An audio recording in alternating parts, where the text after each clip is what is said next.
திட்டம் போட்டு செயல்படுத்தப்படுகிற ஒரு திட்டமாக உருவாக்குவதற்காக முடிவெடுப்பது என்று வரும்போது காட்சி பல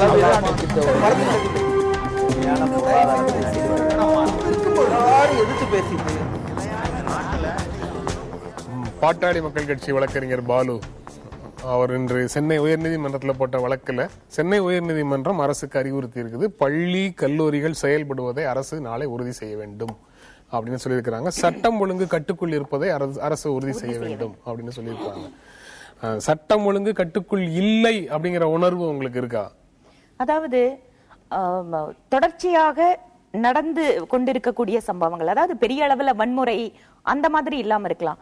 ஆனால் ஒரு விதமான ஒரு நாளைக்கு கேஸ் பெயில் கிடைக்குமா கிடைக்காதா, பெண்கள் இளம் பெண்களை குறிப்பா ஆபீஸ்க்கு அனுப்புறதா வேண்டாமா, குழந்தைங்களை ஸ்கூலுக்கு அனுப்பலாமா, குழந்தைங்களுக்கு ஸ்கூலே நடந்தா கூட அனுப்பலாமா வேண்டாமா, ஒருவேளை தீர்ப்பு வேற மாதிரி வேற ரியாக்ஷன் எப்படி இருக்குன்னு தெரியாது. அதனால ஒரு பாதுகாப்பற்ற ஒரு தன்மை சிறிது சிறிதாக மக்களிடம் தோன்ற ஆரம்பிக்கிறது அப்படிங்கறது இந்த செயல்பாடுகள் எல்லாம் காட்டுறதா இன்று மக்கள் உணர்கிறார்கள். இதை மக்கள் அப்படி உணர்றாங்க அப்படிங்கிற ஸ்டேட்ல அம்மா தவறா அதை மறுக்கிறேன். ஏற்கனவே தமிழ்நாட்டு மக்கள் யாரோ ஒருத்தர் சிறைப்பட்டிருக்கிறாங்கிற அந்த எண்ணமே வரல. தன்னுடைய குடும்பத்தில் இருக்கிற ரத்த உறவு சிறைப்பட்டிருந்தா என்ன மனவேதனையில் இருப்பாங்களோ அதே கூட கூடுதலான மனவேதனை இருக்க. எனக்கு தெரியும் இந்த திருக்கோயில்களில் அங்க பிரதட்சணம் பண்றது, மண் சோறு சாப்பிட்றது, தேர் இழுக்கிறது, தீச்சட்டி எடுக்கிறதெல்லாம் பார்த்தீங்கன்னா அவங்க வேண்டுதலுக்காக விட அதை விட உருக்கமாக கண்ணீரோடு எடுக்கிறத நினைச்ச கற்பனையால கூட நம்ம இது வரைக்கும் நான் இதுக்கு முன்னாடி பார்த்ததில்லை. வரலாற்றுல காவியங்களில் கூட பார்க்கல. அந்த அளவுக்கு மக்கள் உணர்வு பூர்வமாக நம்முடைய புரட்சி தலைவி அம்மா அவர்களே தமிழ்நாட்டினுடைய ஒரே தலைவியா அவங்க ஒரு மானசீகமாக நேசிக்கிறது பெரிய ஆச்சரியமா இருக்கு. இப்போ எல்லா அரசியலாளர்கள், ஊடகவியலாளர்கள், சமூகவியலாளர்கள் எல்லாரும் அப்படி ஆச்சரியமா வியந்து பார்க்குறாங்க. அப்படியெல்லாம் இவங்க அம்மா சொல்ற மாதிரி எந்த அச்சுறுத்தல் இல்லை. அப்படி சட்டம் ஒழுங்கு சீர்கூட்டது மாதிரி ஒரு சம்பவத்தை காட்ட முடியாது. ஒரு உயிரிழப்பு இல்லை.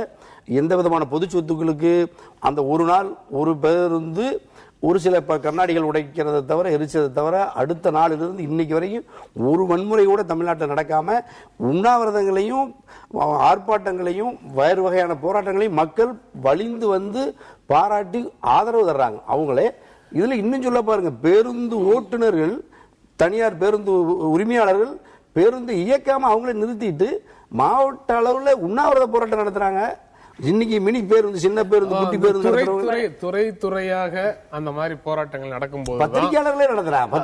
தலைமைச் செயலக ஊழியர்கள் இன்னைக்கு கிராம நிர்வாக உதவியாளர்கள் இன்னைக்கு சேர்ப்பாங்க. ஒவ்வொரு துறையாக அன்றாடம் போராட்டங்கள் நடக்கிறத பார்க்கும்போதுதான் அது திட்டமிட்டு வகுக்கப்பட்டதோ, ஒவ்வொரு துறையில் இருக்கக்கூடிய அமைச்சர்களோ அல்லது அதிகாரிகளோ அதற்கான தூண்டுதலை செய்கிறார்களோ அப்படின்னு சந்தேகப்படக்கூடிய ஒரு சூழல். ஒரே ஒரு ஆதாரம் என்ன சொன்னா, அது நீங்க சொன்னீங்க தன்னெழுச்சிங்கிற நிலையில இருந்து இப்ப மக்களுடைய உணர்வுகள் இன்னும் அது வலிமைப்படுத்து தன்னெழுச்சி செவ்வாய்க்கிழமை தனியார் பேருந்து, புதன்கிழமை கோயம்பேடு மார்க்கெட்டு, வியாழக்கிழமை இன்னொன்னு அப்படின்னு சொல்லி தன்னெழுச்சியாக ஒவ்வொரு நாள் ஒவ்வொரு இடத்துல நடக்குமா, இல்ல அதையெல்லாம் யாராவது ஸ்கீம் பண்ணி கொடுக்கறதுனால நடக்குமா? நாங்க கூட இன்னைக்கு போராட்டம் ஒரு இயல்பான சந்தேகம். இயல்புமே இல்லை எங்களுடைய தோழமை இயக்கங்களுக்கு யாரும் அறிவுறுத்தல.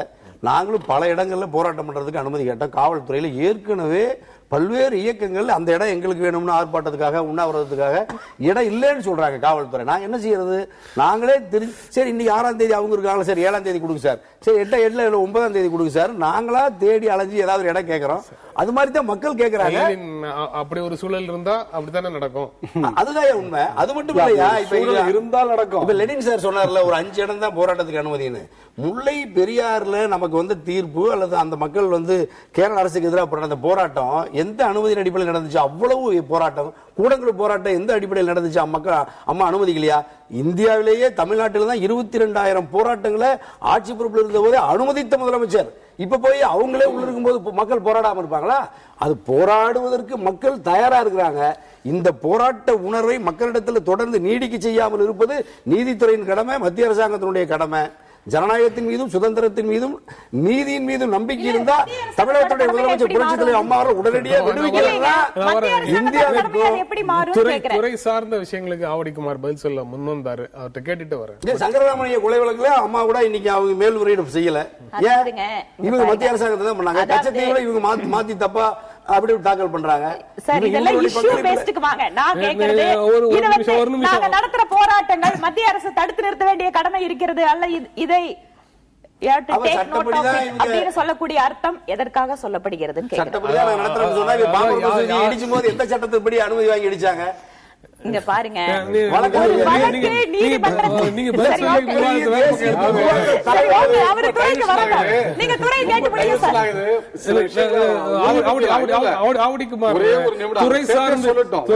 அறிவுறுத்தல்கள் இல்ல அப்படின்னு நீங்க உறுதியா சொல்றீங்க.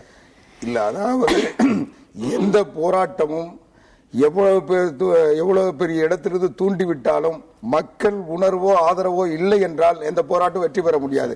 யாரும் வந்து என்னதான் நீங்க அவங்களுடைய உணர்வு தான் போராட வைக்கணும் ஒழிய எந்த தூண்டுதலோ மிரட்டலோ எந்த போராட்டத்தையும் தொடர்ந்து நடத்த முடியாது. ஆக இன்றைக்கு மக்களுடைய உணர்வு, மக்களுடைய அந்த உந்து சக்தி அதுதான். ஆனால் இந்த போராட்டத்தை இவ்வளவு அமைதியாக அறவழியில் அனைத்து இந்திய அண்ணா திராவிட முன்னேற்ற கழகத்தை தவிர வேற எந்த கட்சியும் எந்த காலத்திலும் இந்தியாவில் நடத்தியதில்லை. இன்னைக்கு இந்த நிலையில் போராட்டத்தை அதிமுக நடத்துதுன்னு சொல்றீங்க. அதிமுக சட்டமன்ற உறுப்பினர்கள், அதிமுக மாநகராட்சி உறுப்பினர்கள் நடத்துற போராட்டங்கள் எல்லாம் அதிமுக நடத்துது. இன்றைக்கு வேறு போராட்டங்கள் எல்லாம் நடக்குது இல்ல, தன்னெழுச்சியாக நடக்கக்கூடிய மற்ற போராட்டங்கள் அதிமுக நடத்துற போராட்டமா இல்ல.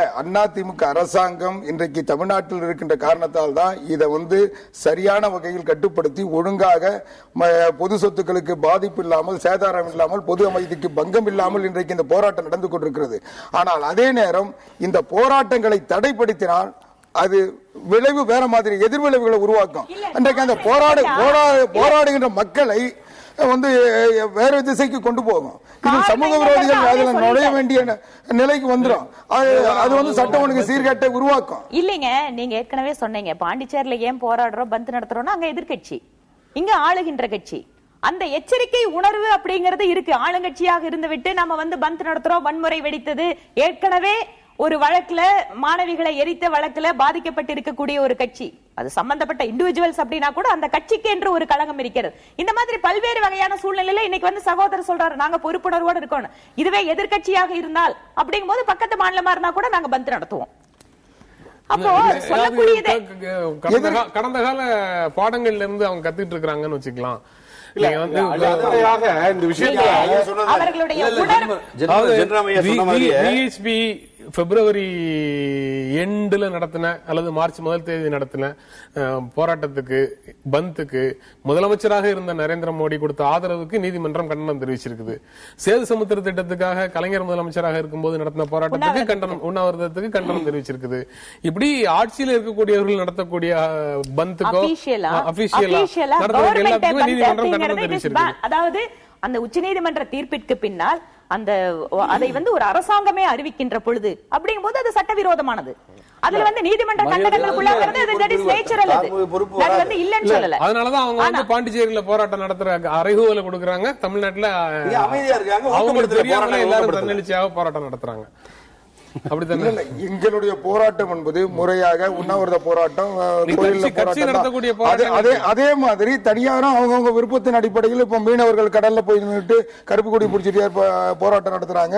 ஒரு சில வணிக சங்கங்கள் பந்து நடத்துறாங்க. ஒரு சிலர் அவங்கவுங்களுக்கு எது தோணுதோ அதை செய்யறாங்க. ஆனால் எல்லாமே அராஜகத்துக்கோ வன்முறைக்கோ இடம் தராமல் நடைபெறுகிறது என்பதுதான் அதுல வந்து நம்ம கவனிக்க. போராட்டம் நடத்துறதுக்கு முன் வந்து போராடக்கூடியவர்கள் மேல இப்படி ஒரு குற்றச்சாட்டை யாரோ சொல்லி பண்றாங்கன்னு சொல்றது எவ்வளவு தூரம் சரி? அரசியல் விரோதிகள் செய்யறாங்க. அதாவது ரெண்டே விஷயம் தான். ஒண்ணு, நம்முடைய மரியாதைக்குரிய செல்வி ஜெயலலிதா அவர்கள் எதிர்கட்சி தலைவராக இருந்த போது திமுக நடத்தின பந்தை எதிர்த்து உயர்நீதிமன்றத்தில் வழக்கும் தொடுத்து அதுக்கான தீர்ப்பையும் பெற்றவர். இது அவருக்கு தெரியும், அந்த கட்சியினருக்கும் தெரியும். எனவேதான் பந்தை அறிவிக்கல, அங்க அவர்கள் ஆட்சியில் பந்தை அறிவிச்சிட்டாங்க. எனவே இங்க வந்து என்ன வருகிறது என்றால், பிளானா ஒவ்வொரு நாளும் ஒவ்வொருத்தர் பண்ணிக்கிட்டு வராங்க. நான் அந்த கட்சி உறுப்பினர்கள், அந்த கட்சியினுடைய தொண்டர்கள் உணர்வு ரீதியாக போராடுவதை சொல்லல. ஆனால் மற்றவர்கள் நடத்துவது என்பது அது ஒரு வித்தியாசத்தை காட்டுகிறது. அதுதான் மக்கள் முகம் சொல்லிக்க ஆரம்பித்திருக்கிறார்கள். அதைத்தான் நான் சொன்னேன். இரண்டாவது, இந்த வழக்குங்கிறது என்ன? கர்நாடகத்திற்கும் தமிழ்நாட்டுக்கும் உள்ள தண்ணீர் தாவா சம்பந்தமான வழக்கா, அல்லது கர்நாடக அரசு இந்த வழக்கை நான் இங்கதான் நடத்துவேன்னு கேட்டு வாங்கி பெற்று அங்க நடத்தின வழக்கா? அதையும் நாம கொஞ்சம் ஆழமாக பார்க்க வேண்டும். கர்நாடகா அரசு நீங்க வந்து அங்க வந்து ஏற்கனவே காவிரி பிரச்சனையில இவர்கள் குடும்பாவை எரிக்கப்பட்டிருக்கிறது, அங்க நீதி கிடைக்காதுன்னு சொன்னா கர்நாடகத்தில் வழக்கை நடத்தக்கூடாது என்று சொல்வதற்கு கர்நாடகத்தில் வழக்கை நடத்தினால் எனக்கு நீதி கிடைக்காதுன்னு சொல்வதற்கான அனைத்து வாய்ப்புகளும் உரிமைகளும் அவர்களுக்கு ஏற்கனவே இருந்தது. ஒரு தவறான புரிதல். அதாவது நீதிமன்றங்கள் பொதுவாக இருக்கிறது. நீதிமன்றங்கள் ஆளுங்கட்சியினுடைய தலையீட்டின் அடிப்படையில் அல்லது அந்தந்த மாநில கட்சியினுடைய அடிப்படையில் அவங்க தீர்ப்பு வழங்குவதாக உணர்ந்து சொல்லப்படுகிற வாதமாக இருக்கிறது. நீதிமன்றங்கள் அப்படி பார்க்க கூடாது. நீதிமன்றங்கள்ல ஏராளமான விமர்சனங்கள் இடதுசாரிகளுக்கு உண்டு, எங்களுக்கு உண்டு. இப்போ இதே வழக்கு உச்ச நீதிமன்றத்திற்கு போகிறது, தமிழ்நாட்டில் தான் தீர்ப்பு சொல்ல வேண்டும் என்று நாம் கேட்க முடியுமா? அது போன்று இதை நாம் உணர வேண்டும். இல்ல நீதிபதியோட கொடும்பாவை இருக்கிறது, நீதிபதியை பத்தி ரொம்ப தவறான விஷயங்களை வந்து பேசுறது அப்படிங்கிறது நீங்க திரும்பவும் நீதிமன்றத்துல போய் தானே பெயில் வாங்க முடியும், நீதிமன்றத்துல போய் தானே அப்பீல் விசாரணை நடத்த முடியும். வேற எந்த வாய்ப்புகள் உங்களுக்கு இருக்கு? அதனால இதை எல்லாமே இவர்களுடைய கட்சி தொண்டர்களுக்கே ஒரு தவறான விஷயத்தை கொடுக்கிறார்களோ அப்படிங்கிற மாதிரி. ஜனநாயகத்தின் 4 தூண்கள். ஒன்று சட்டம் இயற்றுகிற சட்ட அவைகள், அது சட்டமன்றங்கள் அல்லது மக்களவை. இன்னொன்று நீதித்துறை, இன்னொன்று நிர்வாகத்துறை, பத்திரிகை ஊடகங்கள். இந்த நீதித்துறையை எதிர்த்து ஒரு ஆட்சி 3 தான் அரசியலமைப்பு சட்டத்துல பத்திரிகைகள் ஜனநாயகத்தின் அடிப்படையில் 4வது எஸ்டேட் என்று அதை சொல்கிறோம், 4th எஸ்டேட் இருந்தாலும் இதற்குள் வருகிற போராட்டங்களை போல அதை காமித்து விடக்கூடாது. இவையெல்லாம் இணைந்தால் தான் ஜனநாயகம், இவையெல்லாம் இணைந்தால் தான் அரசு. தொடர்ந்து நீதியற்ற அரசு ஒன்று இருக்க முடியாது, அரசற்ற நீதிமன்றங்கள் இருந்திட முடியாது. தொடர்ந்து அதை உணர்ந்து நாம் நடந்து கொள்ள வேண்டும். தொடர்ந்து பேசலாம் ஒரு இடைவேளைக்கு பிறகு.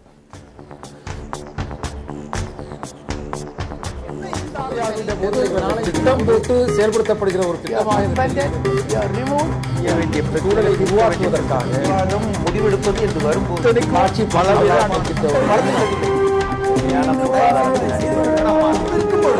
எதிர்த்து பேசிட்டு